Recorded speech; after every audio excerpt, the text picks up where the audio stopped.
بۆ گرتنا هەواڵی مە سلێمان ئەحمەد ئێ ڕۆژنەمەوانی ئەجەنسە ڕۆژ نیوزێدە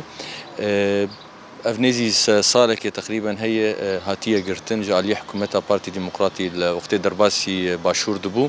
piştî ku hatibû serdana malbata xwe li Helebê dibû ji ber xelkê Efrînê bûn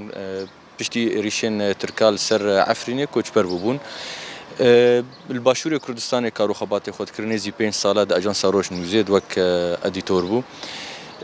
براستی افنه جارایی که گروژنموان لباشوری کردستان تین گرتن آن امتکارن بیشن و ترسینن جبو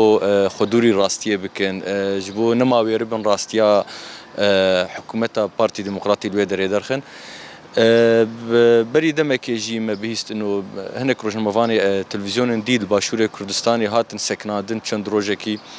جبر دخستن راستیا حکومت آوی دری نشان بدن تکلیه وانا بدجمنی گلی کرد ر 100 ساله دجمناتیا گلی کرد کرن روزنامه‌وان جیش خو ارکیوای گوراستیه درخن بخصوص هوالم روزنامه‌وان سليمان أحمد شخوا جو أمزانن أفزيدي نه مها درباس بوي سر اعتقال ويناش قبل بدكه يعني د 25 مها مجداري د سال 2026 ده هات اختطاف كرن قبل سلطات حزب الديمقراطي الكردستاني بدكه وجو أمزانن بر معبر فيش خابور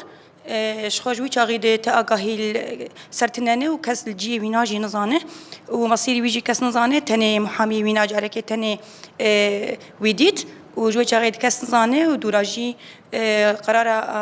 محاكمه وينهات كرن سي مها حزيرانه ده اچويد دورا تاجيل كرن حتى بيستونه مها تيرمه مها امتده شخو بناوي حر صحفي جهاني ده ام ادانت كن في تصرفي شخو في انتهاك نتحق يعني هوالي ما سليمان احمد تاني ده